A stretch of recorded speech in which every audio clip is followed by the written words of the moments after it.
down to the neighborhood where it feels like your childhood. Your friendly neighborhood guy gives it her all, bringing you the local haul.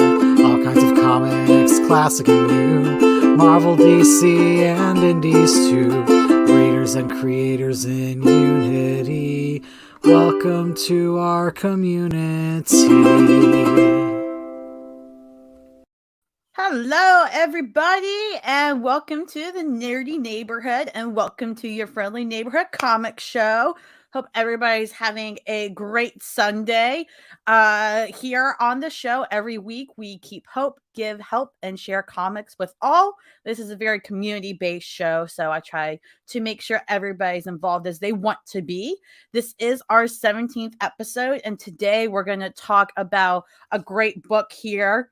Above Snakes. I know there's glare. I'm sorry. I pulled it out of the bag for you guys though. So, but we're going to talk about this. We're going to investigate it. I'm very excited. We're going to talk about She-Hulk because I know this is a comic book show, but I'm sorry. We have to talk about the show because it's just, there's things we need to say. And then of course we're going to announce our giveaway winner of these. It's going to be exciting. So I've got the wheel prepared and everything to spin. So don't worry. I don't even know who the winner is yet. So you will have the insider scoop just as I do. And yeah, so just be sure to tune in at the end of the show. That's when we're going to do the giveaway winner announcement. It's going to be a good time.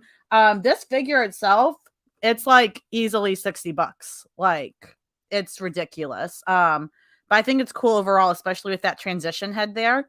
That's one of my favorites. So I hope that whoever wins it really likes it, digs how cool it is. These Marvel Legends figures itself are great.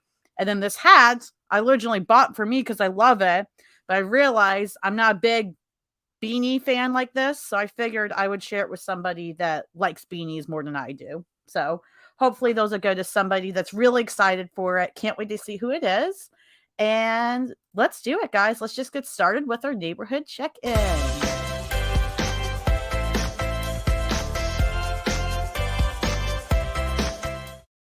We have DC first in the chat as usual, saying happy day. What's up, DC? If anybody wants to beat DC to the chat, you know, first one gets something. I don't know, but DC's always first. We got Eric here. Howdy.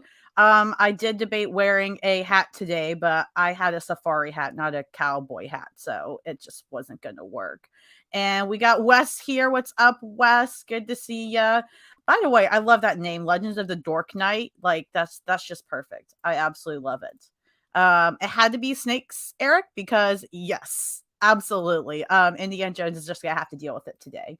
But that being said, we do have a special guest coming on today. I would say he's fairly Indiana Jonesy. I don't know if you know this guy. He's one of my dear friends. He's a big comic collector, obviously. He's one of the most passionate people I know. I want to bring him on because he just has some of the coolest insight and he's just such a good person. So if you guys would join me in welcoming my good friend James. What's up, James? Hey, everyone. How's it going this morning? It's good, my man. You look like you're in like the Bat Cave before it was finished. Yes, my Bat Cave down here is under construction. Wes, you know, man, I could really use some help because we got to kind of like spice this up a bit, man. And you're kind of the bat expert, right? The bat expert. Expert. That's so good. That's so good. You know, it's coming along. Like piece by piece, it's coming along. So, yeah, you know, and it does really feel kind of dark because, you know, I work down here like during the week anyway, and I had to install these like fancy lights like right above my desk because otherwise it's like I'm in darkness down here. So yeah, I remember you sending me pictures and you're like, so I got this big ass construction light. This might be a little much. Oh my gosh, it was so bad. And it's like it was miserable. Like it was so bright. I got like a headache for 3 days from that thing. So I'm like, Well, that thing's got to go. well, listen, the first thing, see, you got the wrong step. You can't get a light first. You need to get a bath. That's always the first step is get a bath. See, I did it completely wrong. I did it completely wrong. And see, that's It why happens. and see, that's why I need help. So folks, any thoughts, let us know. I was gonna say, drop it in the comments. Come scream at us on Twitter. Let him know what he needs as Batcave. I mean, it could be anything. I mean, if you're gonna be obnoxious like me and say something stupid like Nightwing's ass, I think it's a great start. Whatever, anything goes, practical or unpractical. We're here for it. It's not a practical word. I think impractical is a word, right? You know what? We just kind of make up words as we need them, and it just kind of fits the mood and the vibe, right? Like sometimes we Right? just need to invent words and it works. So we're all good. I was gonna say, it does work. It does work. And we've got Mr. E-Man joined the chat. What's up, E-Man? Oh man, you're gonna enjoy this today, E-Man. I don't know how long you're gonna be here, whatever works, but you're gonna enjoy it. We've got some fun stuff going on. Eric says you need trophies, obviously, like a T-Rex or giant penny. What about Triceratops? Can we do a Triceratops instead? I mean, is that Ooh, that's a good idea. And you know what? We need to do that. Yeah, he can hang like when he's in a rush, he can hang up like a quick change bat suit like on the horns of the Triceratops. Oh, I love He that. can't take the time to wait for it to pop up and get in the capsule. Like, yes, and it's just draped there and it's just ready to go, right? It's it's like, the equivalent of people like putting clothes on that like exercise bike they bought, right? It's like I'm going to use this and ride it and all that stuff, and then they don't, and it's just the quick like grab and go place for your clothes. So that would be perfect. That would be excellent. And DC also said that you need a butler. I mean, facts. You do need a butler. Oh my gosh, that would make things so much easier. Oh my gosh, because I work from home now and I have 2 dogs and they're always needing to go outside, and I've not been able to build up a little fenced in area for them just to be able to go, so I don't have to worry about it. So the butler could walk them, could bring me my caffeinated beverages, kind of keep me going throughout the day. It'd be perfect. I can just sit here and just do my thing, right? I would say, yeah, caffeinated, right? Non-alcoholic. We're not gonna do it this early, right? Who does that? Well, I mean, I guess it depends on how hard the day is, though, right? Fair. But yeah, like typically, early in the morning, you kind of need that jolt of like Java to kind of get going, right? Listen, I mean, true, but you've got the Java, but you could have DC as your butler. I think that's an offer. We're making connections live, guys. Live networking, live job hunting. And they've got experience. Because DC just said, I'm the butler of our home. So DC, you got experience, dude. Like we're good to go. What more evidence do you need? I didn't realize today that we were gonna, encourage job hunting, live networking, and help build a bat cave. I did not realize this was gonna happen today. It's just worked out perfectly. So it's a great time to be on here today because we've already done so much in such a little short amount of time. It's perfect. Right? I mean, less than 10 minutes, and we've already done this. I mean, the neighborhood's alive, it's active, and on a Sunday nonetheless. Like, guys, I'm so impressed with y'all in the live chat because I know for other people, they're just waking up. Other people, it's a lazy Sunday. So I love how vocal everybody is. And I think because everybody's so vocal that we should just go into our next segment and talk about our poll results here. We just got to do that.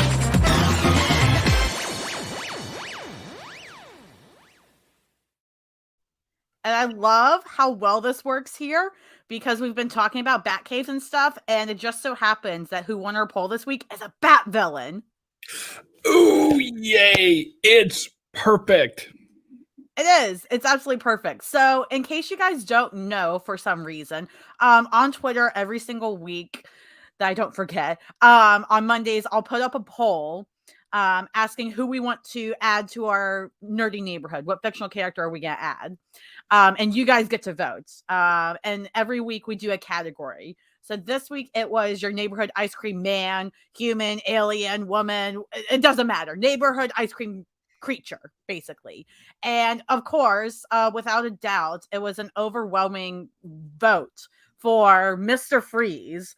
But we had some other good options. We had Rick, who is the ice cream man from Ice Cream Man. We had Killer Frost, and we had Bing Bong from Inside Out, which I've got to say, that was 100% the wildest nomination, and I loved it. What'd you think about this, James? Did you think these were good options? Did you think it was a no-brainer? I mean, the first two thoughts I had was Mr. Freeze, because hello, yeah, I mean, he needs that really cold place to live, and the ice cream truck is just perfect, and he can just drive around, and do it and bring it to your house, right? And then, I guess my second choice would have been Rick.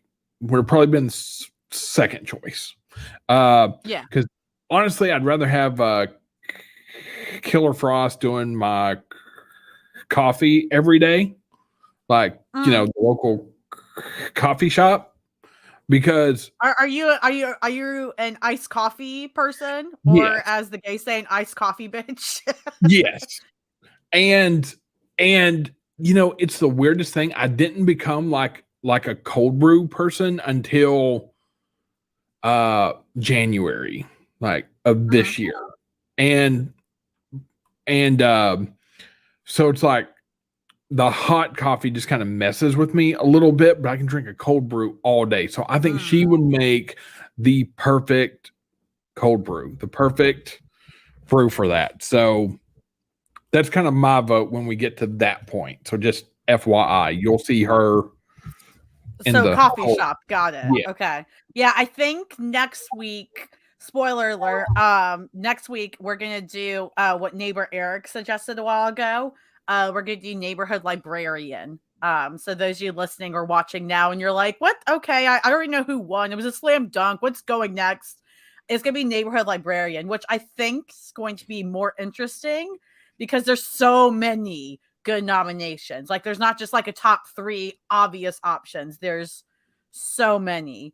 So I think after librarian, we can do barista. I like that.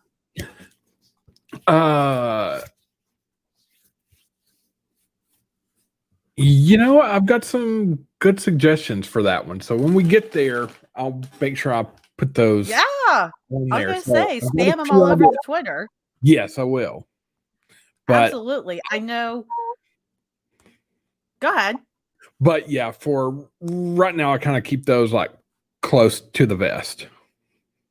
Yeah. Well, you got to have some secrets. I mean, listen, we're in a neighborhood where Amanda Waller's our HOA president. If you don't have secrets, you're not safe. Exactly. We are screwed if we don't keep some things close because of her. That's a dangerous person to have running the HOA. Really, truly. Yeah. And then we've got Kingpin as running the first club in the neighborhood. I mean, guys, did we just set ourselves up for failure? Maybe not. I mean, he's kind of rough and tumble and things like that. But I mean, he puts on a good show with his clubs and stuff. Runs well, I mean, if I was going to have a nightclub, I'd rather have him than the Penguin running it, truth be told. Because I still think Emma should have won. I think she would have the smoothest and the classiest. I mean, there'd still be some underground shit happening, but you walk in and it's glorious and it's perfectly done because it's curated by her. She curates every detail of it, But I mean, Kingpin still runs a solid ship. I mean, there's a reason he's a Kingpin, Exactly, right? But you know that he's pretty much running everything else too. So it's like, as long as things are running smooth and stuff, he just kind of keeps us cool, as long as everyone's doing what he wants them to do. So maybe he's the one to put Waller in check. I mean, truth be told. True. And that's funny because that's exactly, I think, what Eric's saying here. He'd love to see an HOA made between Fisk and Waller. Listen, fisticuffs are on, earrings are out. Like, I mean, honestly, I'd like to see the crossover. DC Marvel, play nice enough to make it happen. Come on. Like, Viola Davis and Vincent, whatever his last name is, playing Kingpin. That would be so good. Ruthless. I mean, it's happened before in the, like, DC and Marvel's been known to play nice before.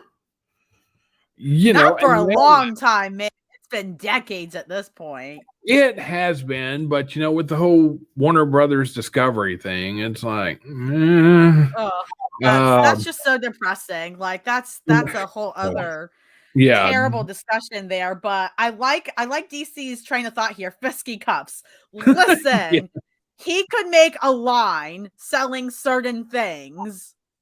I'm just saying. He totally could. You know what? Him and Emma would run that business together. It'd be a weird combination, but it would also be completely, it would be like platinum shit. Like it would be amazing. It would be. Oh my goodness. It was, yes. Yes, that was such a great name that you just had to use that there with the Fisky business. It's got to be a neon sign. Yes. Gotta be that stereotypical neon sign that everybody can see from 3 miles away. Absolutely. So, I'm definitely excited to see how the MCU is going to use Fisk going forward. Mm-hmm. Yeah. Because let's just be honest. The end of Hawkeye wasn't the end of his story. So, spoiler alert, if you've not seen it, it's not the end of his story.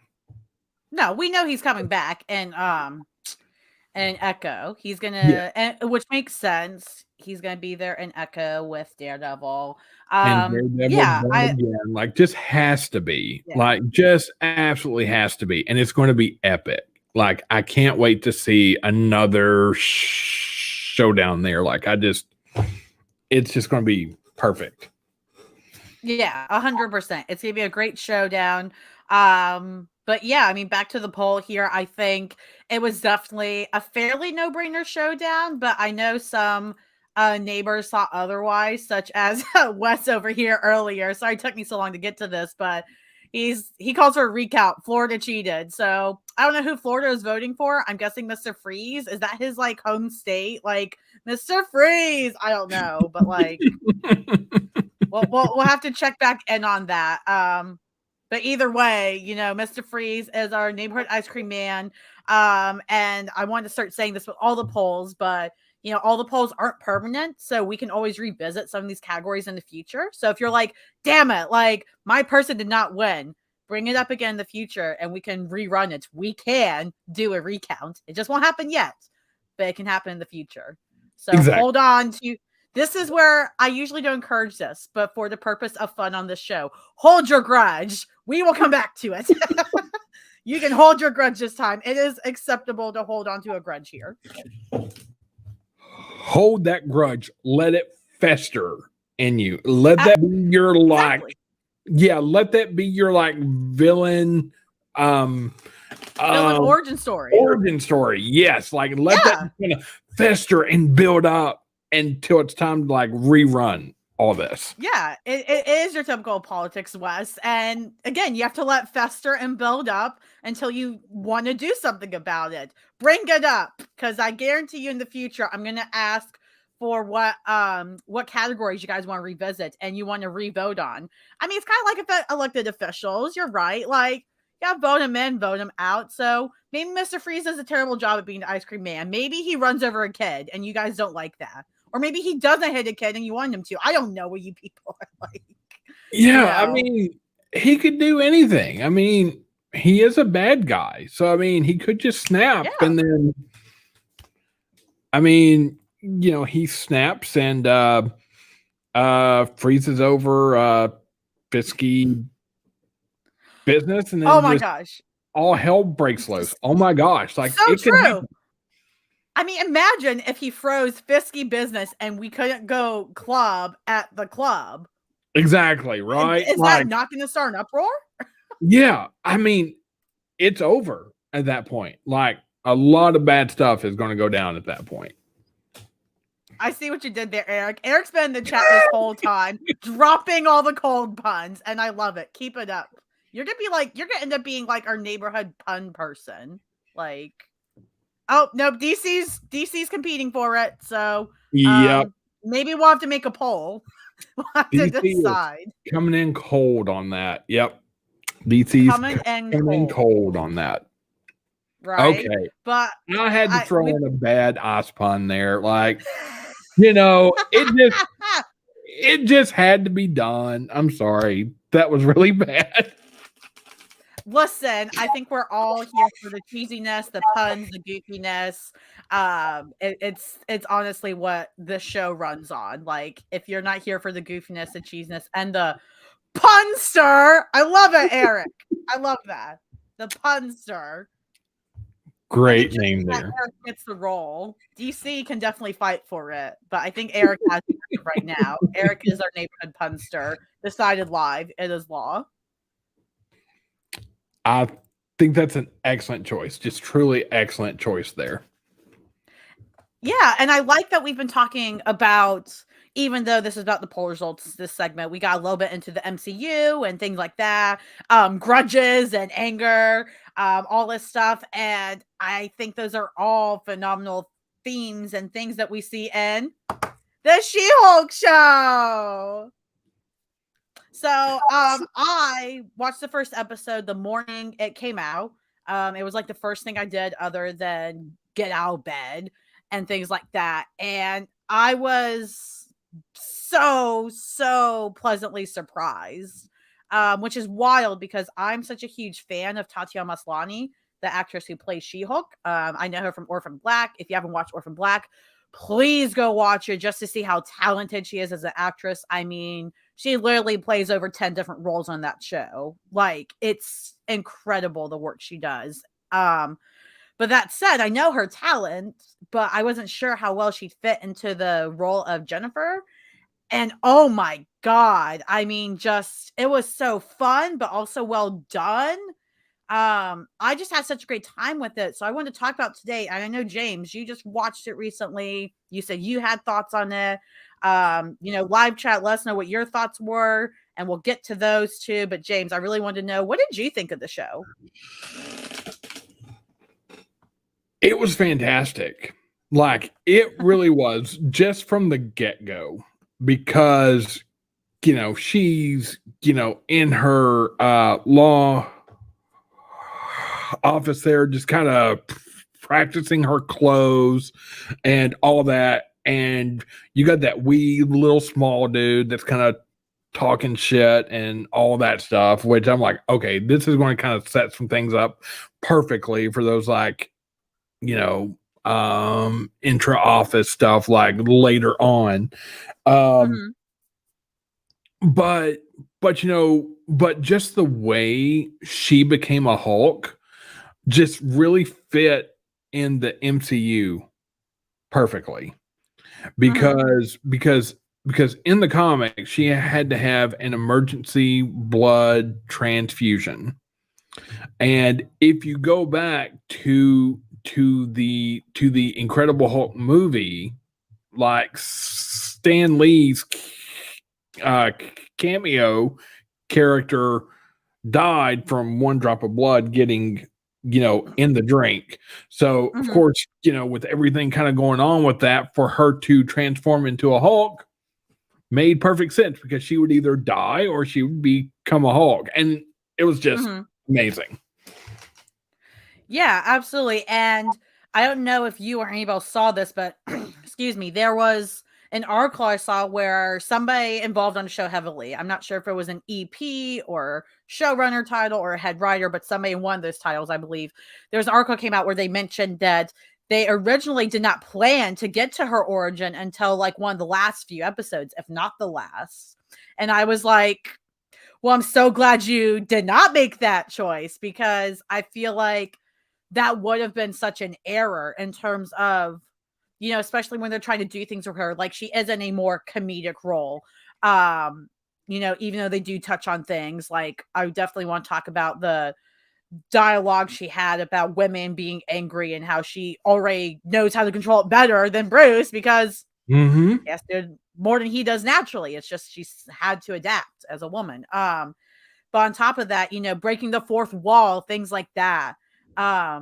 It can be hard to attack those things without the origin. I mean, even looking onto Deadpool, his whole first movie was his origin, because you can't have somebody that established and, that seems that established and goofy breaking the fourth wall without understanding who the hell they are. I feel like, without it feeling like, they're shoving somebody in your face and you're supposed to just like them. Like, I don't know this person. I don't care if they're breaking their fourth wall. Like, why do I like them? Why am I attracted to their charisma or what have you? How did you feel about the fourth wall breaking? Did it work for you? Did you think it was too much?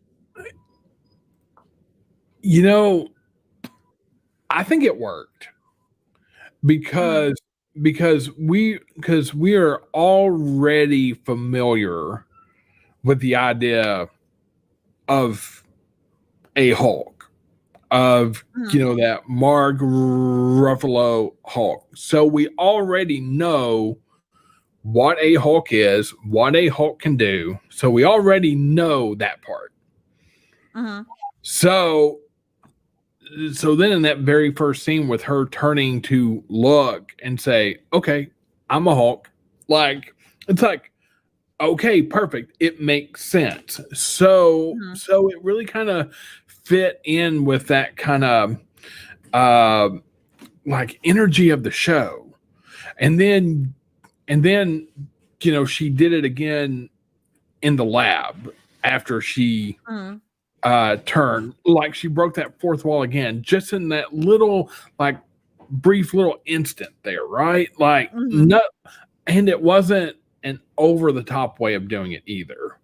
It was just like a little sly wink nod kind of thing, but it worked, and it just fit the flow of the show and the energy that the show's bringing is what I thought about it. Because sometimes sometimes it's done in a show and it's kind of jarring and it kind of takes you out of the flow of it. But if it's done right, it's just like a nice little just kind of call out there. Because I mean, you see it in a comic book from time to time with certain characters, and sometimes it works, sometimes it doesn't. It just it's just got to be executed well. But I thought that she did that just masterfully. Another actress, maybe not. I mean, she won in, she won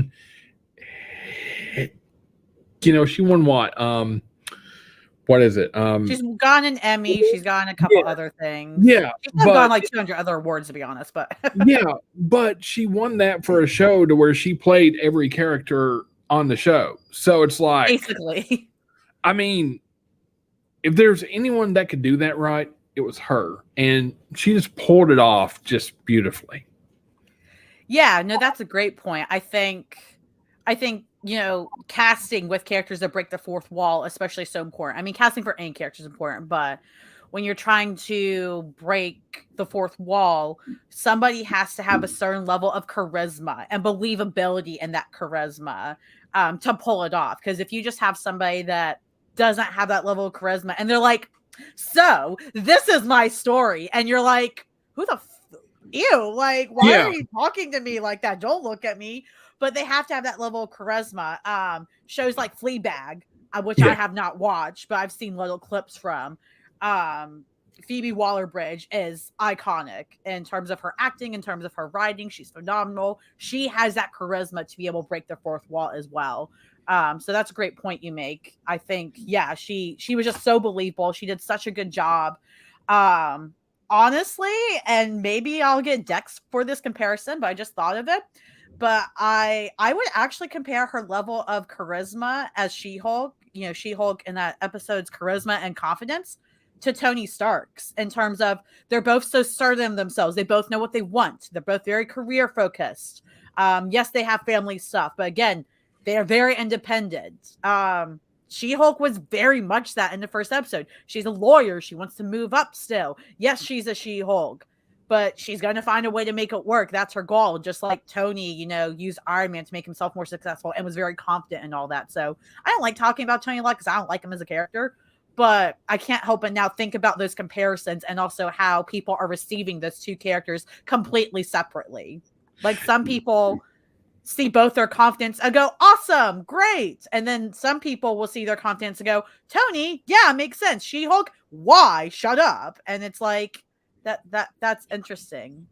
Well, it's definitely the gender thing there too.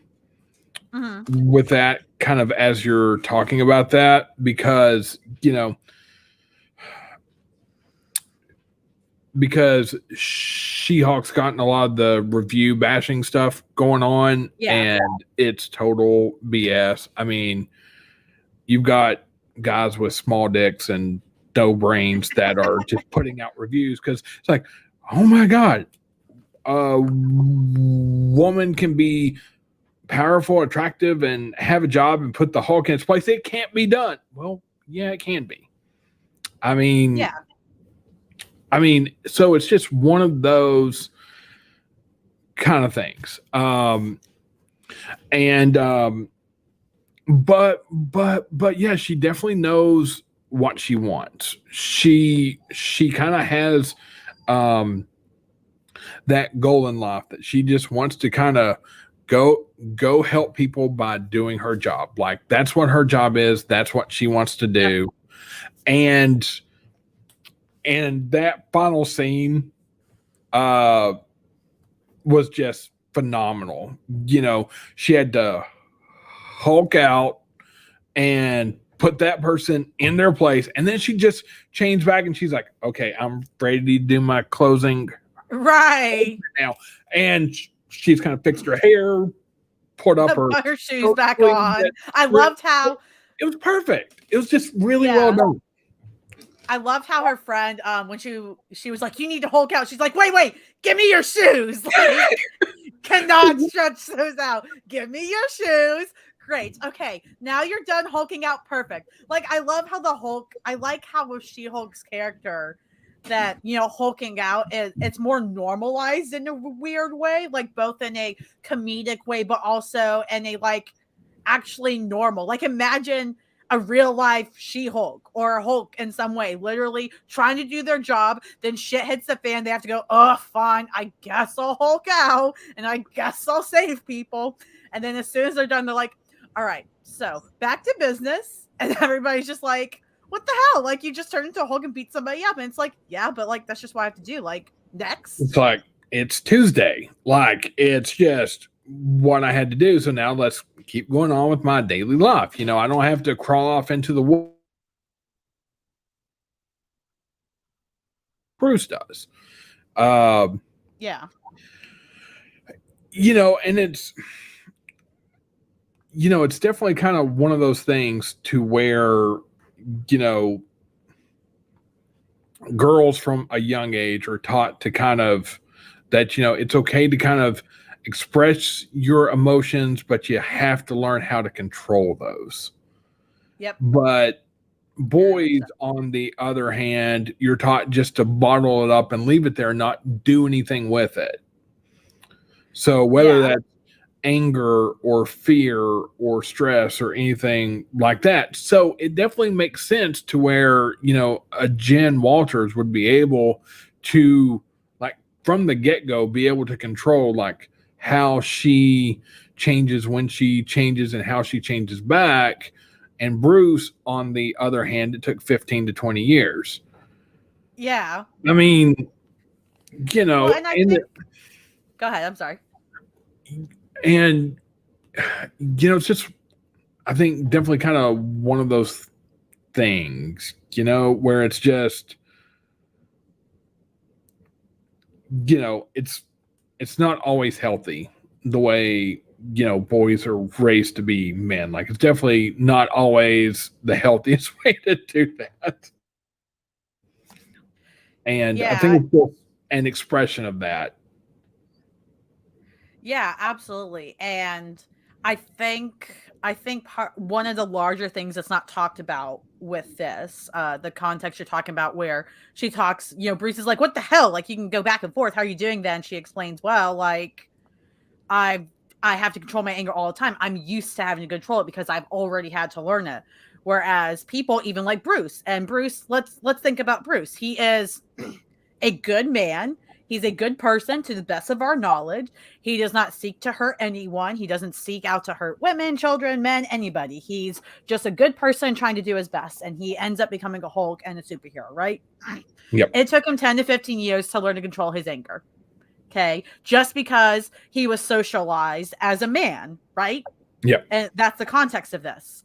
But he's a good man and good person. So if you think about that context, if that's the case, how hard is it for a man who, whether it's intentional or unintentional, they do bad things, they hurt people, again, unintentional or not, imagine how long it's going to take them to learn to control their anger.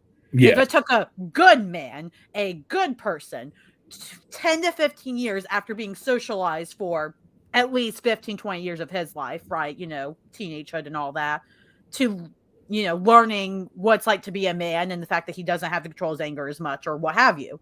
I mean, that's insane if you think about it. And I think that's a conversation that would be cool to have, with other men in particular, because it's like, again, people go, not all men, and that's a $1 million conversation, right? That's a Yeah. whole thing that opens up a can of worms. But like, again, it's not about that in a lot of cases. Even good men, it takes time to unlearn these things that have been taught to you and Yes. to learn what other people have already learned because of the context they are socialized and grow up in, whatever. So yeah, I love that you brought that up. You said it super well. I completely agree. And I think it's a good point for self-reflection because, of course, everybody's talking about, like, us women. We're like, woohoo, they said it. Like, thank God somebody said it. This is exactly what we're saying. But I personally, and this is a very personal opinion here, I don't think a lot of men are reflecting on it as well as it could be reflected, again, because I see a lot of men who are great people. They're my friends. I love them to death. But the reflection's not going any further than, oh man, yeah, that does suck for women. I want to help. I tried to help. Okay, great. Move on. It's like, this is a reflection on you guys too. It's speaking to how you're socialized and how hard it is for you guys to be unsocialized out of that. That's hard as hell, Yeah. and that also sucks. Again, this is very much about the woman experience, but like, damn, like, we should be talking about that for you guys too. Like, you guys have to be unsocialized of all this shit forever. Like 10 to 15 years, Bruce. Like, that's a long ass time. Like,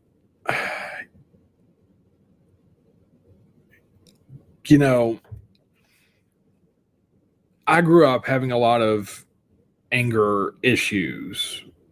And it's taken a long time to try to learn how to control that in a positive way.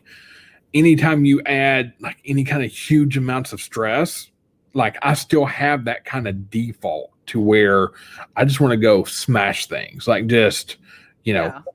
break. Literally Hulk out. Like, Yes, like, Yeah. I basically just want like I can just feel that urge to like go like break Harlem or break or destroy a small town. Like, I can understand that feeling because that anger does kind of feel powerful, like when that really boils over.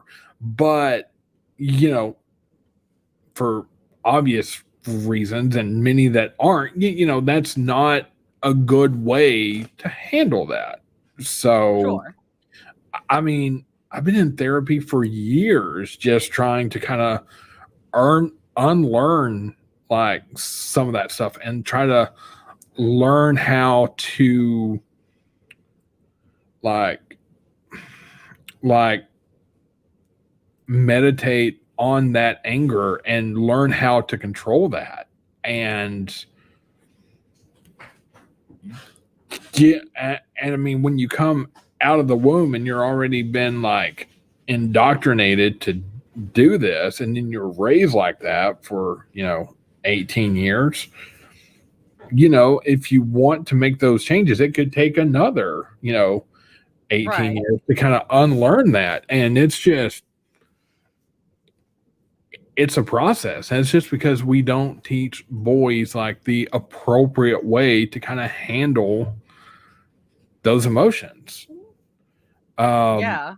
And let's just be honest. Like, in this country, we just don't do well with handling uncomfortable topics, uncomfortable emotions, things like that. Like, we tell people, you have to hide it, or if a woman shows any kind of anger, she's called emotional, or things like that. We just don't have a good cultural, societal response Mhm. to that. So we see it as a bad thing to show and talk about emotions. And Mhm. it's just kind of refreshing to see a show that would actually address those kind of emotional things. And and I don't know if the MCU is really going to kind of cover this part of it either, but Bruce also talked, like, Aster doesn't feel like anyone else is trying to take the wheel, which Mhm. he always said it's like the other guy wants to come out. And Mhm. that's definitely kind of like the kind of Mark Spector, Moon Knight dissociative identity thing too, that's been explored in the Hulk Mhm. comics as well, about him having the kind of multiple personalities and things of that sort. So there's some other areas that maybe in the MCU Bruce eventually gets a way to kind of explore some of those Mhm. areas as well. Yeah. So Yeah, I like that you brought that up because actually I hadn't thought about that. And now that I am thinking about it because you brought it up, it's interesting because you mentioned Moon Knight and the multiple personality disorder and dissociative and all that, which is the easy jump to make, I think, and could mhm. be part of it. But I think, especially in the context of a She-Hulk show and the discussion that was done in terms of, he kind of brought it up after he saw that, hey, like, you don't become a different person when you're angry. He does. I Yes. think that's also possible commentary on how, when women, when we get mad, stereotypically, we know why we're mad. Like, and that's Yeah. not saying men can't also know they're mad when they're mad, but so often when we're mad, we know exactly why we're mad. We know exactly what we're saying. Yes, we're a little revved up, but we know what's happening. But we get discredited automatically the second we get angry. It's like, oh, out of her head, emotional. She doesn't mean what she's saying. She's out of line. Like, don't listen to things she says, right? But men, when they get angry, right, and we see it so often in terrible things like domestic abuse and abusive relationships, things like that, or even just like you said, anger issues. If you've just had anger temperament or whatever, like where, men, it's so often we see men depicted to get so angry. And the second they get angry, they literally become a different person. Because this can even happen, at least in my experience, even with good guys, right? Good Mhm. people, they can lose their shit. And especially men lose their shit, break bottles, break stuff, even lay a hand on their partner. And then the second they come out of that anger or it dissipates, they realize what they've done and they actually regret it. They're like, holy shit. Like, Mhm. how did I do that?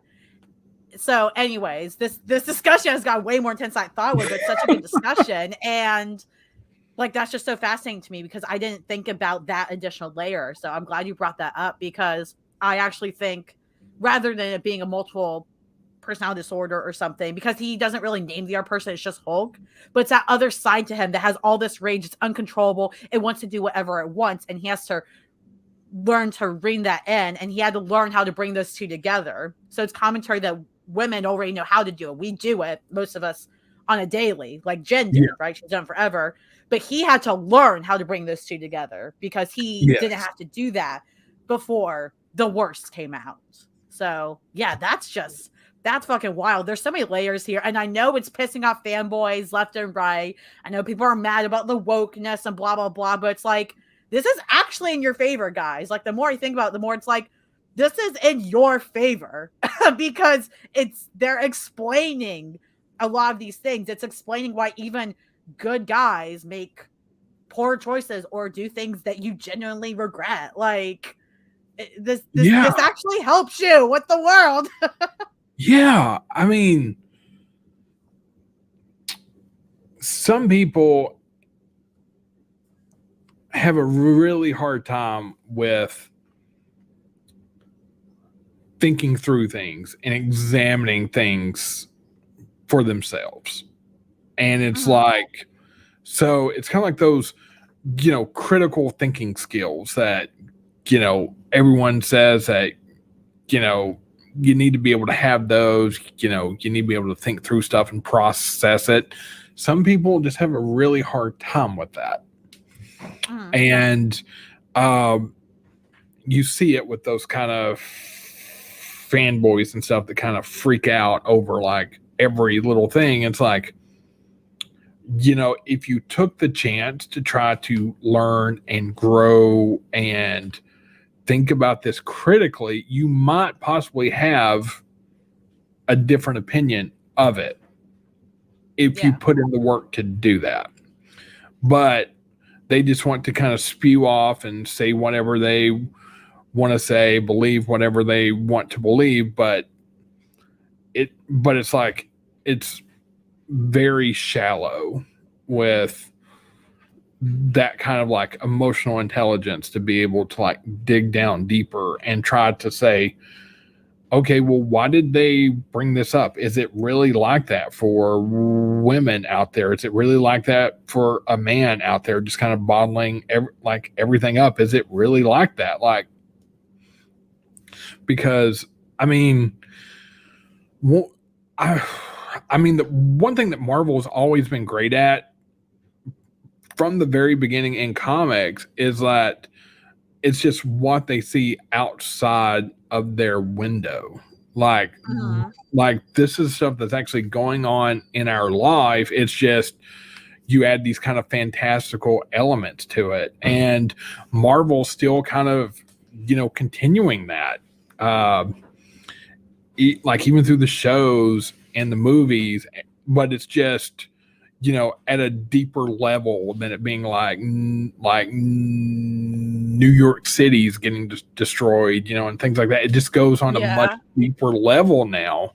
And I think that's part of why it's like really freaking some people out, because it's kind of like their equivalent of like a come to Jesus style moment. And they're just not prepared for that because I mean, they think of the kind of like the older comics, and the older stories with whole damsel in distress kind of thing, and it's just that's not the way it is, Yeah, I think a lot of people they want escapism still, right? Like I think that's kind of what you're talking about there, as I mean, but even back in the day, there were always things like this in comics. That's like the biggest thing. Like this is not a new thing. It is newer to TV to be very direct about reality, but you see it in so many other dramas people watch and stuff, and those are even hyper up, right? They're hyperbolized. Even going back to like Action Comics #1, like. The guys that created Superman was just looking for a hero to kind of, protect them, like just Mhm. like almost just like a normal person, but someone that just had powers beyond that of any mortal man. And then you have Captain America, whose very first cover is punching Hitler, yeah. Hitler in the face, and it's like, so so comics has definitely always kind of been this way to kind of look at our society Mhm. as a whole, and like societal issues that we're kind of all experiencing and all going through. Yeah. It just, I mean, sure, they put it in a fun and entertaining way, and if you want to look at it as just looking at this kind of fun story, then sure you can. Sure. But there's so many other elements. Like, it goes a lot deeper past that, and you just have to be willing to kind of see how far that rabbit hole goes to kind of Mhm. borrow, a little bit of like, Lewis Carroll, Morpheus kind of stuff there. Sure. Like, there's a lot of different elements to that. If we're open-minded enough to kind of take that step to go a little deeper into it, and it can be scary for people if they don't have the kind of emotional intelligence to be able to handle that. Sure.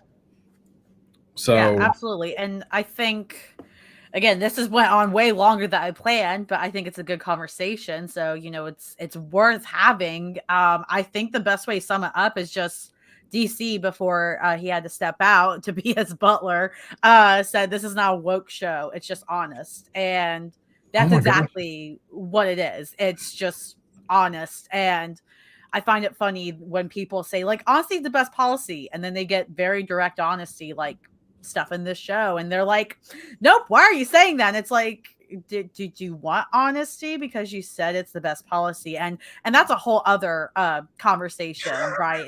Is honesty really the best policy, and to what extent is it? But all that said, I mean, final thoughts on She-Hulk. I mean, this is the first episode. One episode dropped, and we talked this much about it. Are you excited for the next few episodes? Do you think it's going to lean more comedic, get more serious, balance both out?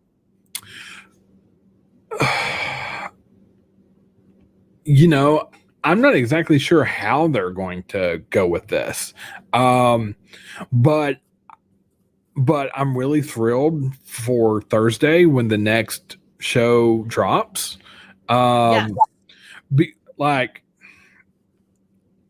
Like I kind of hate how Disney Plus kind of does this. It's like, they do it every week, and it's like, if the show's just kind of like, okay, I can wait another week. But if it's really good, it's like, I wish I could have it all at once if I wanted it. And this is definitely one of those shows I'd like to have it all at once to go ahead and see what the next one is. So I just have to be a little patient and just, wait for Thursday for the next one to come out. But I'm so ready for it. I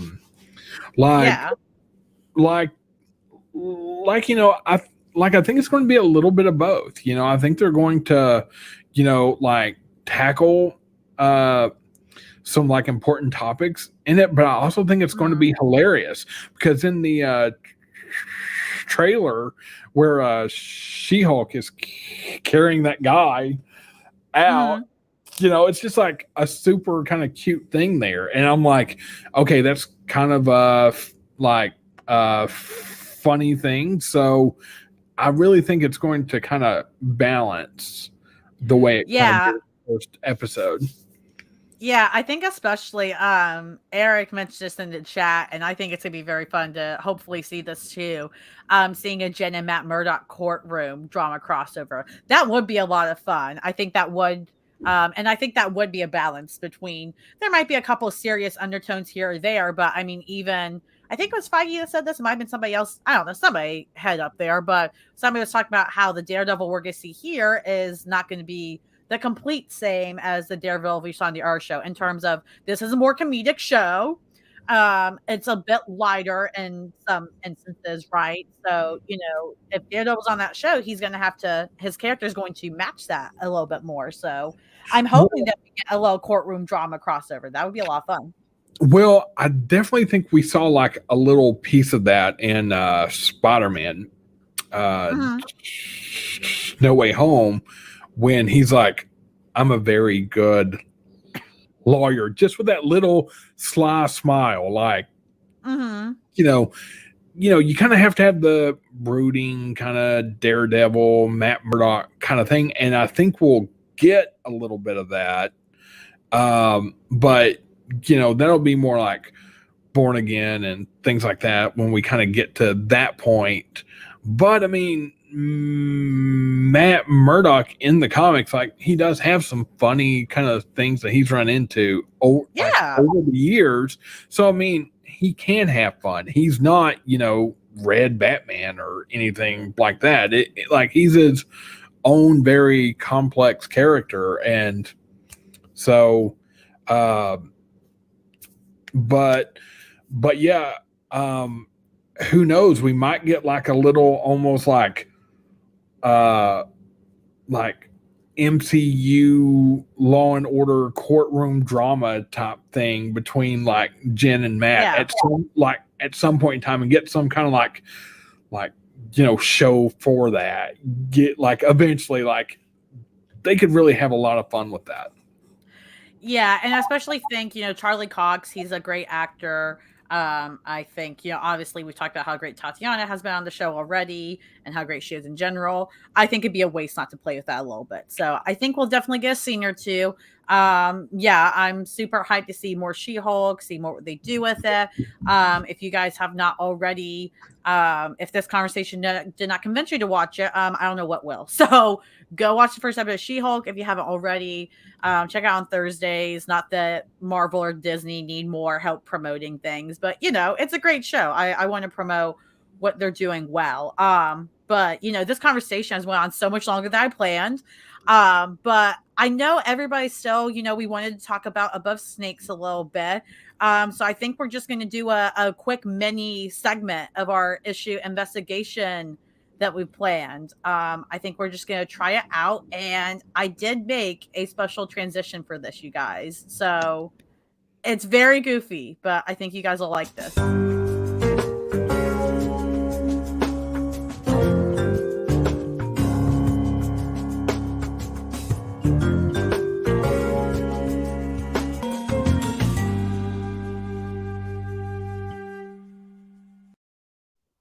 All right, so this is our new segment. That is so awesome, though. I love that. It's Thank you. Perfect little like segment lead in there. I love it. Right? Well, I liked because music is so important, and even though I can't write music worth a damn, I it's so important to me. So when I found that clip, I was like, done. That's the sound. That's exactly what I was looking for. But yeah, guys, we're gonna dig into Above Snakes. Which apparently before yesterday I was calling it Among Snakes. I don't know why. I don't play Among Us, so I don't know what my brain was thinking, but it's Above Snakes. It's by Sean Lewis and Hayden Sherman and Hassan Otsman. Oh wow, I butchered that last name. I'm so sorry, Hassan. You deserve so much better than that. You're an amazing letterer. But we're gonna dig into it, and typically the way this segment will go is that we really dig in piece by piece of the issue. But just because we're so short on time today, I figured we could dig into the first 3 to 4 pages, kind of take it step by step, see how the panels are designed, see what we're digging. And then, of course, we'll talk about just how the issue ended and whether or not we think it's a good segue into a second issue and if it kept our interest. So without further ado, let me go ahead and share my screen here. So from the beginning, we've got the cover. Can you believe it's a comic cover? I think this is a very well done cover alone. It has the perfect ambiguity to it. The shadow of the bird over him, it's like layered perfectly. He's almost Oh centered my on it. gosh, that is a bird. Right? I didn't even think it was a bird at first. But now that you mentioned that and I see it, and I'm like, it's perfect with what comes a little later in the first few pages. Mhm. It is. And like the cover, this is definitely one of those books you don't want to judge the book by its cover Mhm. because this cover really picks up like at the very first of this story. Yes. It very much does. And it's almost I because I think the cover, I think it's a good cover. But I do kind of see what you're saying in terms of like once I open up this book, there's so much more than what the cover is. So Oh, let's go ahead and go to the first page real quick so you guys can see what I'm talking about here. This is the first page you open up to. So you go from this to this. And I don't know if yeah, anybody plays video games or plays Borderlands. This has Borderlands energy. Like, what the hell? yes, this has that kind of energy running all through this entire book because like it almost feels um like Sherman basically put all of his like energy into the book, and then it's like, oh, Mhm. I've got to do the front cover too. I'll just throw that together, like because it's just so energetic, like in the book. But you definitely see how the art in the book actually like relates to the cover as well once you kind of get into it, and it all just Mhm. comes around, and it's like this nice happy like comic book sandwich kind of thing that you get because Mhm. there's just so much to this like one very uh first issue. Like it's really well done. Yeah, I completely agree. And I love how kind of over the top the narration is here because he goes, "Hello, friend. Does the world have you sick to your stomach?" And he keeps going and goes, "Take a sip while I tell you the bloodiest love story Genesis has ever produced, the comedy of Dirt and Dorothea." And like, it's just it, they very much lean into the westerniness of this and that trope that you see in westerns, and it fits. I mean, can you imagine if they wrote this and took themselves just a little bit too seriously, and if they drew this taking themselves way too seriously? Yes, they definitely had to kind of thread that needle very very carefully because this definitely has like traveling circus energy with those like very like early words there. It's kind of like you're drawn into one of those like old timey like traveling circuses, and Mhm. you're getting ready for like the trapeze artist or the bearded lady or like whatever kind of thing that they had there. um Mhm. so it's like they definitely had to have the artwork to kind of match that kind of initial energy because yeah, like as you said it, they definitely had to like try to balance that because either way it could have skewed those scales. Like it could have been like, whoa, this like comic book that's taking it really too seriously or not Mhm. serious enough. But I really think that the creators of this like balanced it very well, and Hassan's lettering Oh my god. Beyond really, phenomenal. This page alone. yes, like um the like he deserves, and like an Eisner just for this first page Yeah. because it's just perfect because it fits within the story. And if he's not up for one of those for this story, I mean, what are they even doing? Like, Right. why do we even have that? Why do we do awards? Yeah, I mean, even so, I mean, all this lettering's great. I mean, the first bubble, you can tell he's done the squiggles on to make it more exclamatory. That's the word. And then it goes to normal talking bubbles, but he's got some bold in there still. And then that bottom where it says the comedy of Dirt and Dorothea, it's huge. He's made it big, like literally the title of a story. But that pink color also matches the color of the pink on the carriage behind him and the bookshelf. So like he's kind of matched those color palettes, which Yes. is amazing because again, there's the colorist, there's a letterer, they all kind of do their own thing, but it definitely seems like, there was, working together here more directly in terms of, oh, well, the colorer, did that. So I'm going to match my letters to, their colors. And it blends so beautifully. I mean, imagine if that was still black. Well, that would not read as well if those letters were in black and not pink. That like that was truly one of those like really excellent design choices that Hassan made with that. Because like even the font that he chose for that really kind of fits in with the structures that have that color. Like, it's kind of boxy.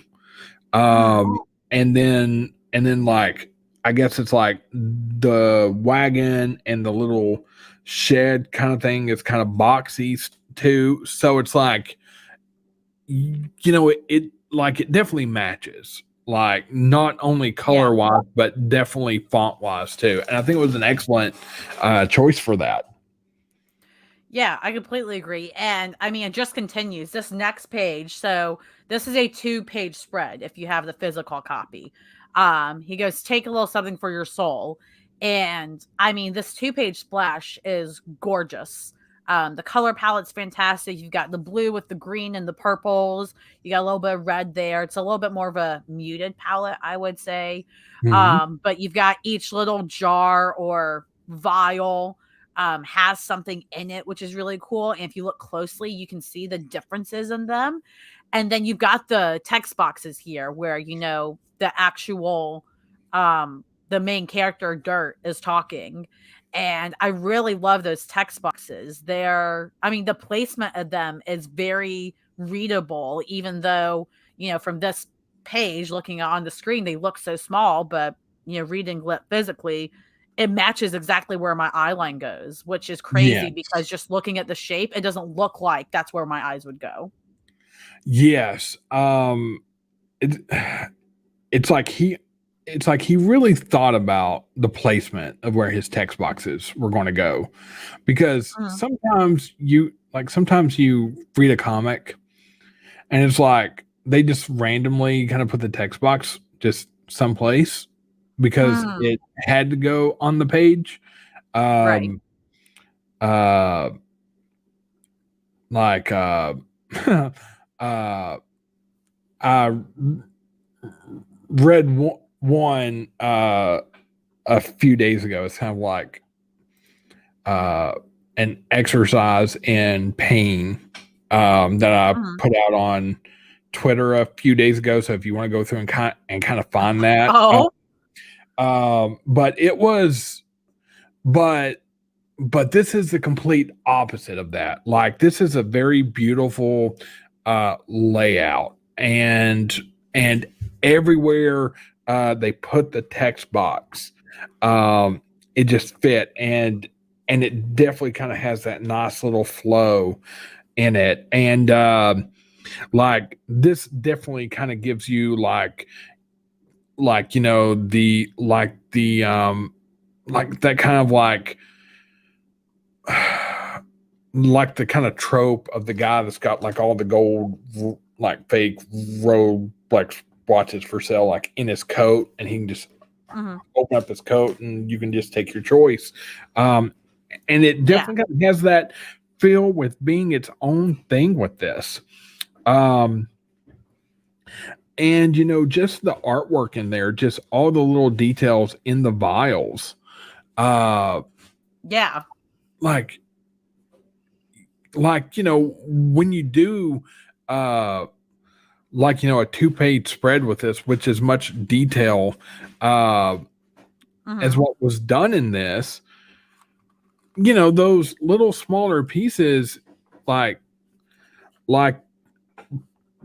those two, like almost kind of small, like blood vials that you get when you had like the blood the thin ones. Yeah, it's like there's so much detail just in those alone, and sometimes an artist will just kind of like just do a little bit with that just to kind of give it some color and maybe a few lines or something, but there's just so much detail. It's like you see like the guy like kicking in the door at a saloon. When you kind of look at that, there's just so much detail in that one little section that a lot of artists would have just kind of like blown off, like I'll just put some stuff in here, make it look similar to the other ones, but there's not a lot of room to work with. And like that's definitely some like I mean, it really kind of reminds me of like George Perez at times, with those kind of pages, with how much detail is in like every little piece. And that's something that George would always do. Like he would always do these like pages with like 50 people on a page, and it's like you can pick all these like intricate details about each one. And some some really great artists out there just don't really do those splash pages as well as what some other people do. And it's like are they trying to rush through that? Are they trying to just get by because there's so much other stuff on the page, or what? But this is definitely not that. Just so much detail in this one page. Like it's just amazing. I don't think there was any rushing on this at all. You can see that in this page. One thing that when I was first reading this interested me is, how is this art style going to translate to less detailed pages, like where it's the comic continues and you've got 5 to 8 panels a page and you've got dialogue and multiple characters, multiple settings. I mean, how's it going to translate beyond this? Because this is gorgeous and the color palette's gorgeous here, but is that going to look good on a normal page? And this is like the 5th or 6th page in the book here. So this is where we see Dirt and his little bird here. That we saw from the cover. So you mentioned that earlier. And it's amazing because this art style and this palette and the amount of detail that is within still carries over into pages like this, where there are multiple panels and scene transitions and viewpoint changes. And I think it's just gorgeous how detailed this is. I mean, this isn't, like you said, one of those books where the art's gorgeous, but they're not as detailed about certain things. They really only want to highlight and detail certain characters or places or moments. Every inch of this story, every inch of Above Snakes is detailed. And that's through the art, that's through the narration, that's through the lettering. I mean, look at the magnificent lettering for that bird there. Like, that's just so cool. And it 100% goes with the Western energy as well that the story is. It goes with that theme. It goes with that aesthetic. It's just so freaking cool how well they've done this. Like, I feel like we could pull apart this issue alone for days. I mean, it's a great example of how, any comic you can show how every piece is important, but I feel like Above Snakes in particular is so good at showcasing why not only the writing's important, not only why the line work and the colors are important, but also the lettering, also the placement of everything. Like, it's just this is just such a good example of everything that's great about comics. Yes, I mean, especially if you like look at the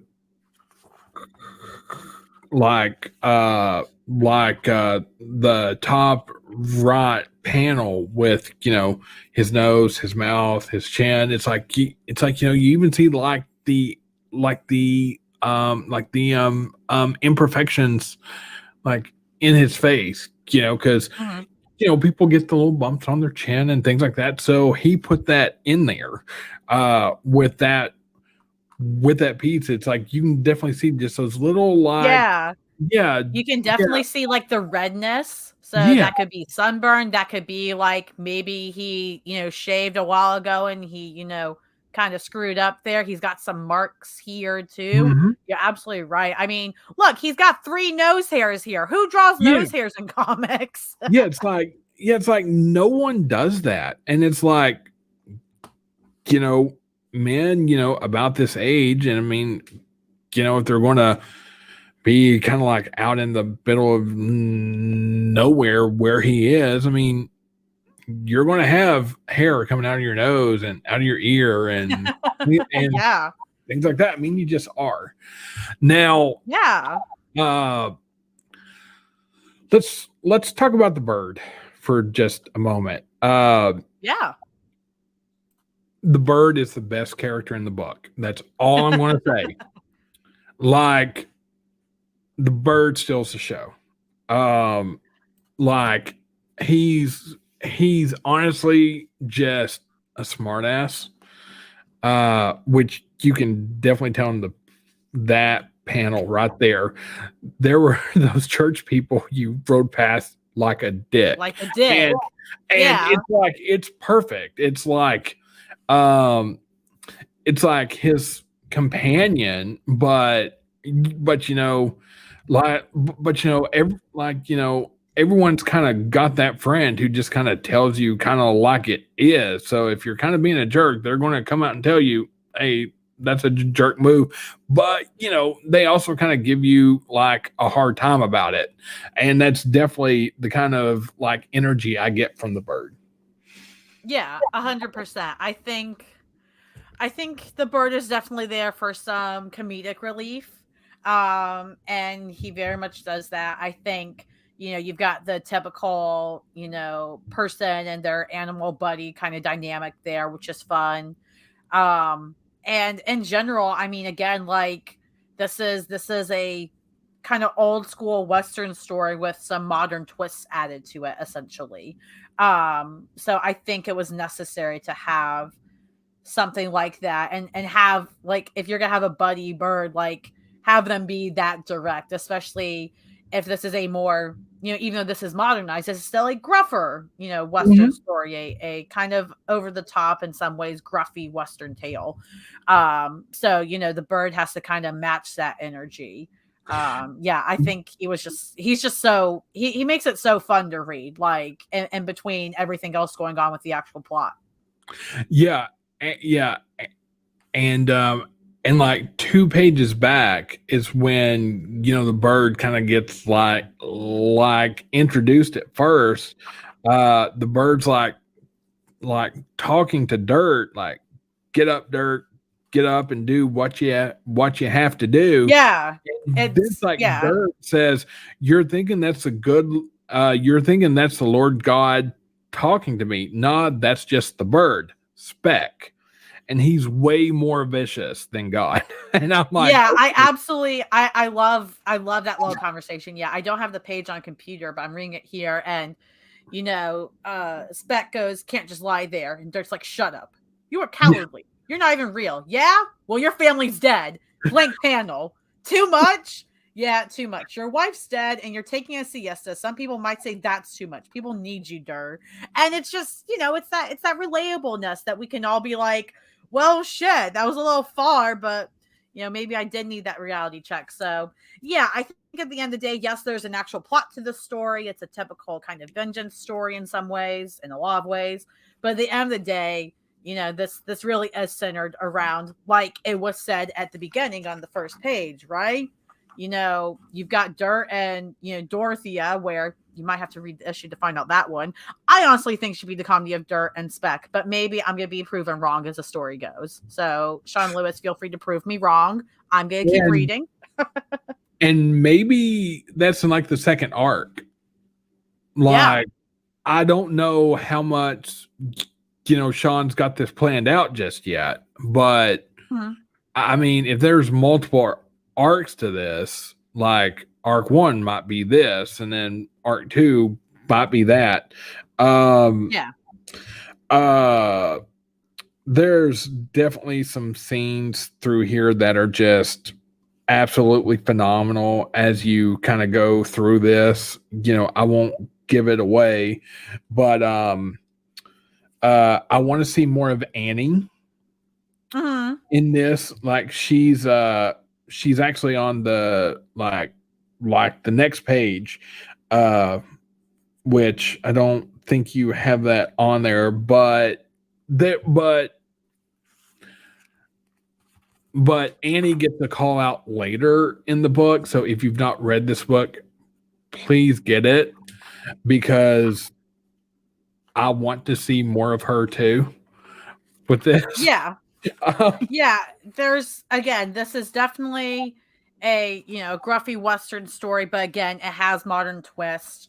Just the way the women there are women characters in it, such as Annie and others as well.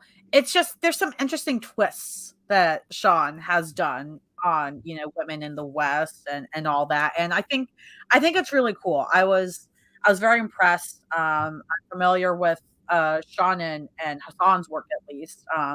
But Sean, he's so good at writing stories that can be fun and all that, but eventually he's going to pull your heartstrings. So I'm excited to see when he starts pulling the heartstrings really hard in this one.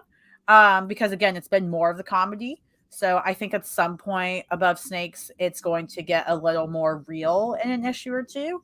But I do know that I liked it enough that I picked up issue 2 as well.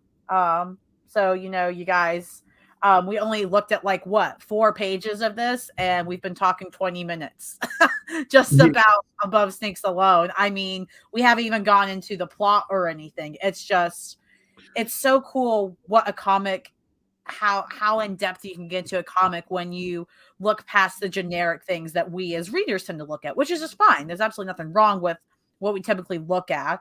But it's cool to be able to break it down a little bit more piece by piece and look at those details that, the average reader might miss, or that, I might miss my first 10 times I read the comic. Yeah. I mean, it's so easy to do. Because sometimes there's just so much information to process, and then you go back through and holy shit, I didn't even see that the first time.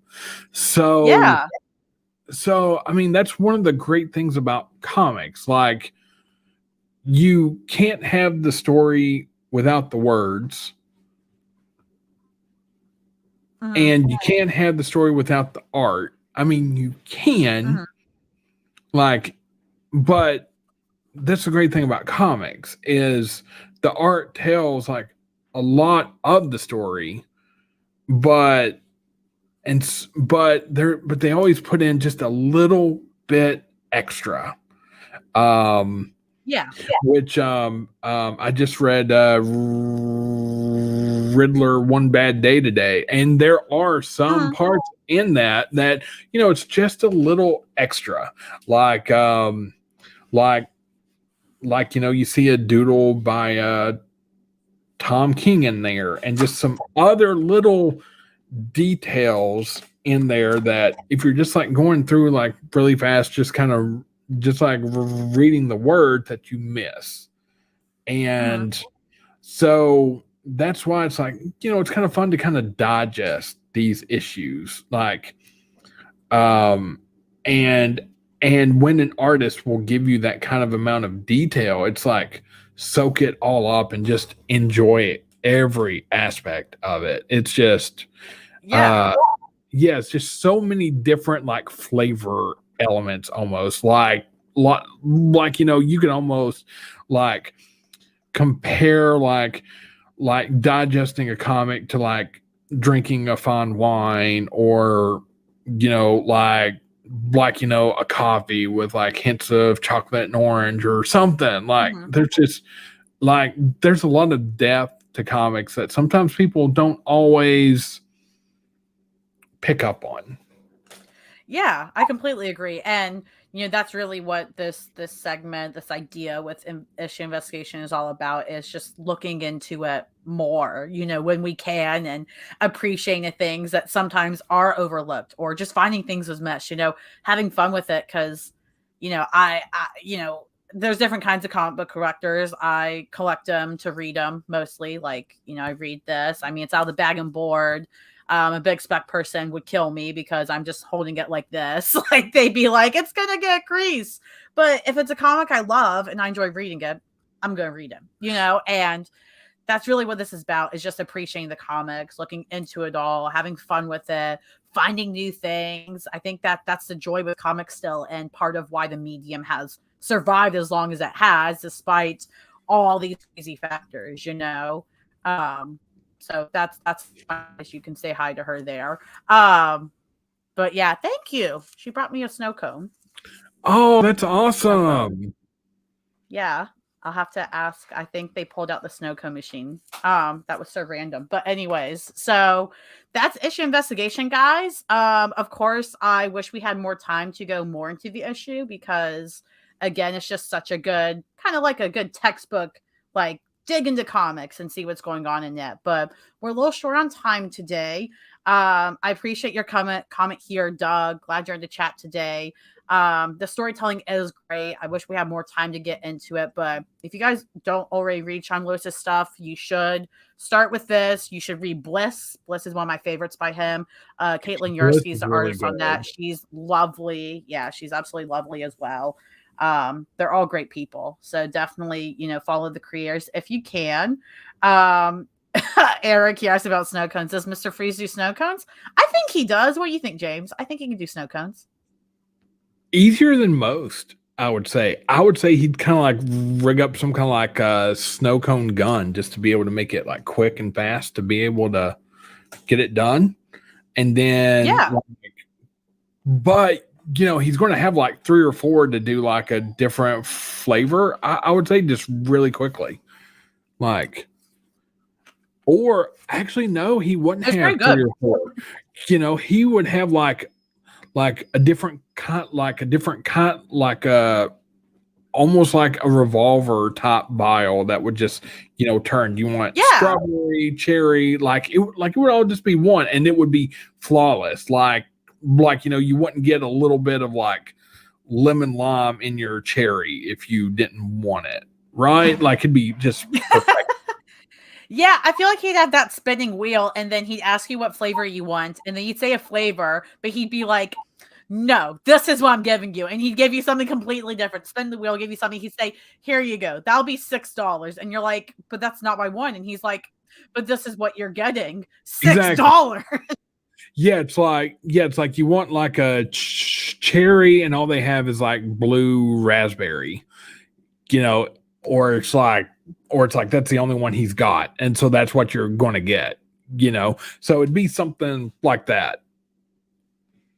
Yeah, I mean, he's also just like the ice person. So like, if you think you want blue raspberry, he's like, no, my cherry one's better today. You're getting that, but I don't like cherry. You're gonna like it today. I made it. It's perfect. Take the cherry. So exactly, I think that'd be. That's the way it would be.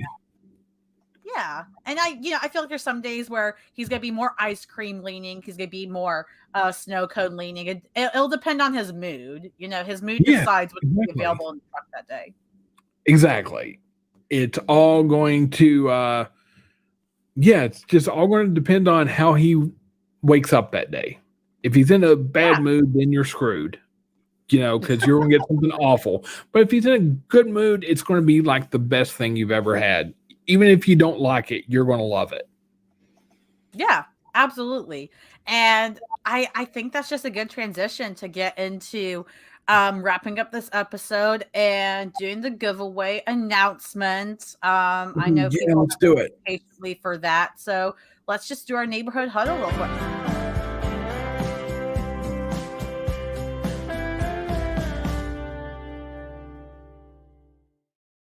All right, guys, we're going to get ready to wrap things up. I really appreciate everybody that's taking the time to pop in the chat today to take a listen. I know the She-Hulk talk went long, but it was just such a good conversation. You can't pass up good moments like that where you get that in depth about something, especially kind of off the bat. But before we do the giveaway winner announcement, what are you looking forward to in nerdy life next week, James? What are you looking forward to? Where are you hoping to see? Oh my goodness. I definitely think the next few months for comics is just going to be incredible. You've got Vanish One, the new Johnny Cates that drops next month. Oh, okay, yeah, that's right. That's going to be phenomenal.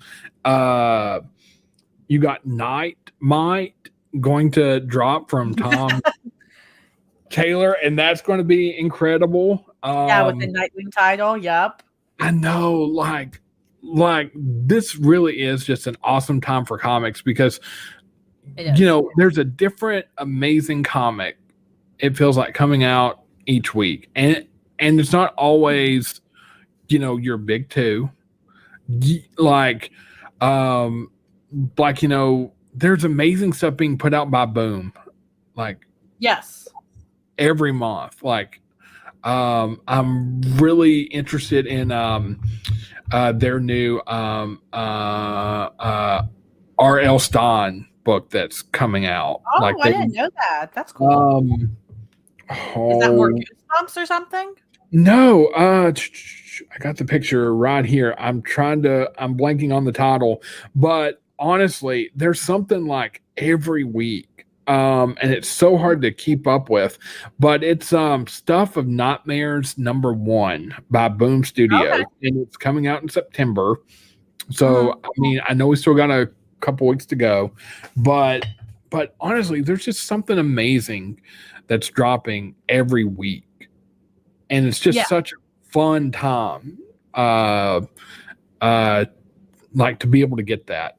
And then She-Hulk will drop on Thursday, and can't wait for that one. I'm watching Sandman right now, and it's just like there's so much awesome nerdy content out there that it's just phenomenal. Yeah, I need to finish Sandman as well. And for those of you that don't know, if you missed the announcement, there's a bonus episode. It's in 2 parts, but there's bonus episodes for Sandman that just dropped with the other Sandman stories, which is really cool. So I'm looking forward to finishing that as well, hopefully over the next week. Of course, I'm looking forward to She-Hulk as well. I think after the most recent trailer before the show dropped, one of the last few, I tweeted something. I was like, okay, so now I'm convinced this is probably going to be my favorite MCU show. And so far, I am not wrong. So I'm interested to see if that will continue or not. There's a lot of books I'm interested in seeing. More Above Snakes, of course. Barbaric came back recently. I still need to read the first issue, but I know I'm going to be excited for the second one. Like you said, there's something for everybody. That's the thing. Us nerds, we like to debate and argue over what we love because we all care about so much, which is great.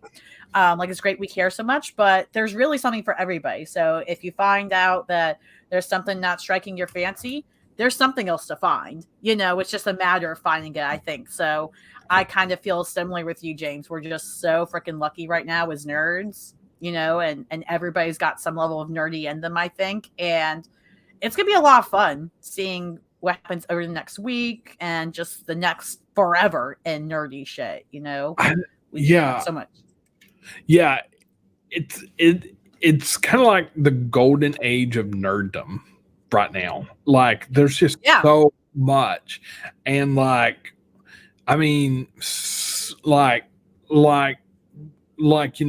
show Stranger Things is just really a love letter to nerds. It kind of feels like because definitely in the 80s, it was a really bad time for nerds. If you are a nerd, then it was awful. But it's definitely kind of celebrating that now. And but there's just so much I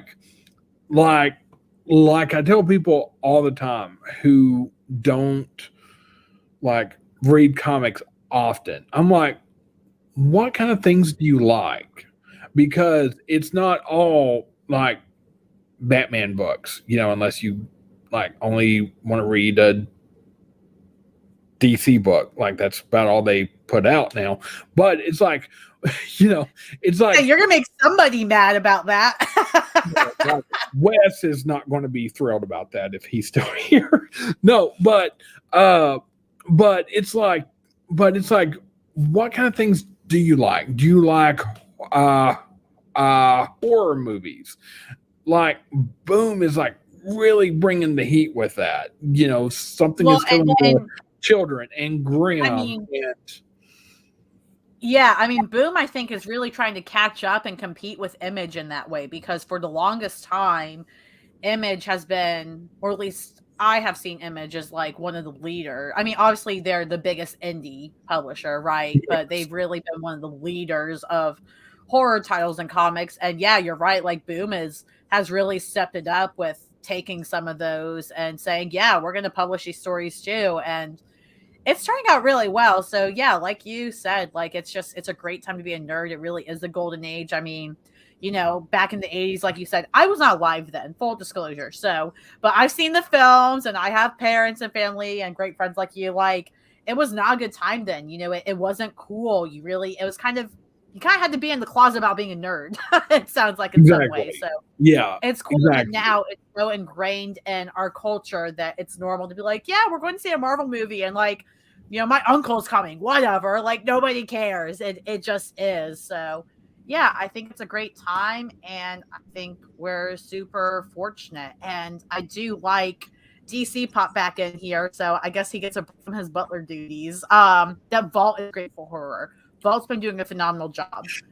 Yes, they have. Yeah, but I would definitely kind of maybe put Boom ahead of Vault with that just for right now. But Vault is like really doing some amazing things too. Scout puts out some good books too. But like Scout kind of like reminds me more of Image because like they will put out a little bit of every kind of genre. You'll get some horror, you'll get some superhero, you'll get just some like goofy stuff, like you'll get a little bit of everything, but it's almost like Boom has really wanted to become like where you go for horror, like especially after the success of Something is Killing the Children. Is like, but they're just doing that so well.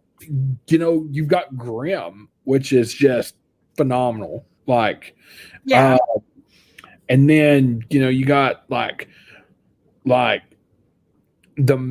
like one of the masters of horror with like R.L.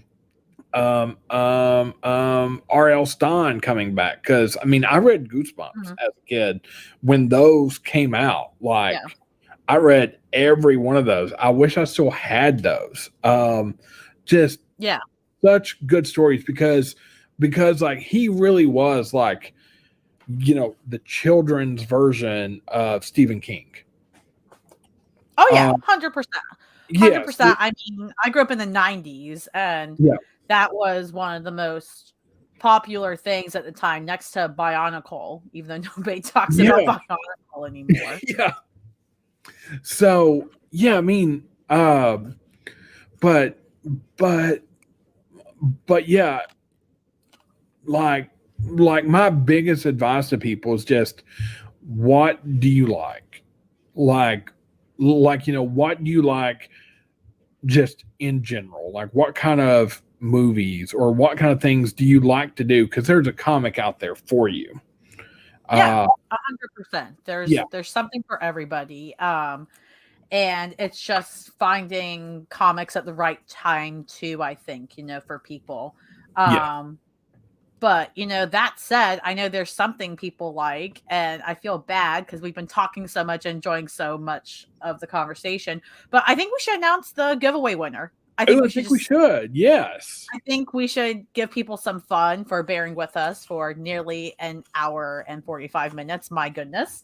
So if you guys missed it, on Twitter, I did put up this Marvel Legends Mystique figure for a giveaway along with this gay X-Men beanie.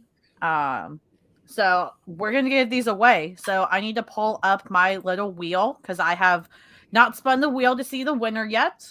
So we're gonna find out who is in it. So if you entered, it's here. This is my little wheel here. We're gonna shuffle it a couple times or a lot of times. I think James, you're in here, which is exciting. So you could win live. We just never know. Oh wow. Yeah.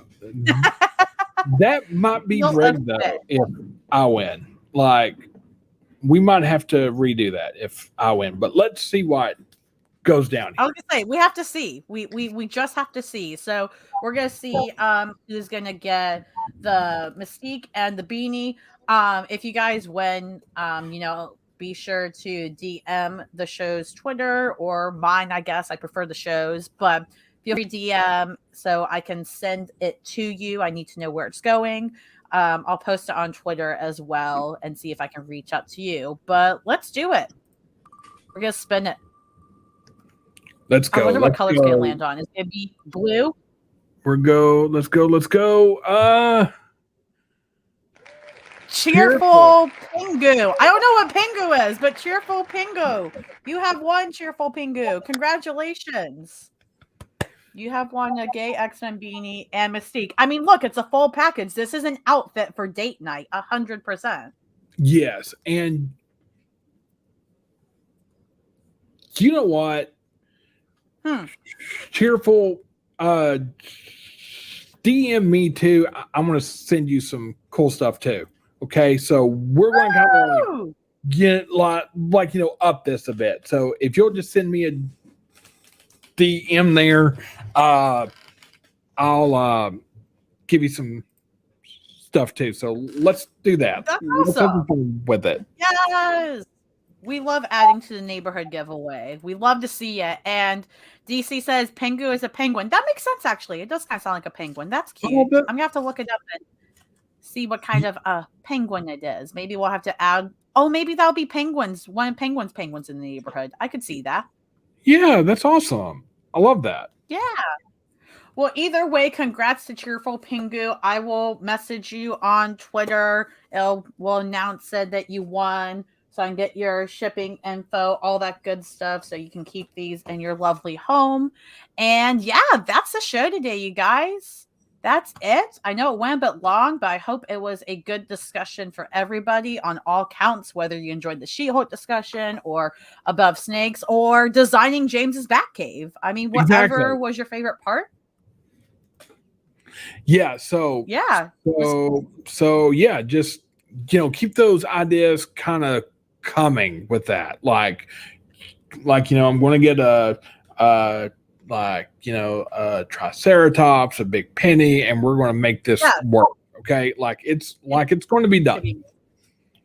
It's going to be amazing. It's going to be amazing. I do hope the Triceratops is purple. I think purple can fit in a Batcave, especially dark purple. I think royalty. I think it has to be, doesn't it? It's got to be purple. Yeah. Absolutely. I think that's the requirement. I think it has to be purple. Well, James, tell people where they can find you on Twitter, all that good stuff. And, thanks for coming on and sharing so much with us and for all the great discussions. Yeah. You all can find me there at Jimbo Comic on Twitter, Instagram. It's the same. Just come find me there. And honestly, this has been so much fun. It's been a while since we've been able to do this, and I'm just so thrilled to be able to like pop over here and say hi and chat for a while. Yeah, no, same to you, James. Again, I'm always glad to have you back. We'll have to have you on for another issue investigation segment to see just how in depth we can get in an issue. But if you guys that are watching don't already, make sure you follow the show's Twitter at NBHD Comic Show. That way you guys can vote in the polls, have your input and say, all that great stuff. And be sure to like, rate, subscribe, all that cheesy but super important stuff. It does make a difference. This is a community-based show. I want to get as many nerdy people involved as they want to be. We want to build a nerdy neighborhood and have fun. But that said, again, thanks so much for joining in today, you guys. And we will see you guys next Sunday.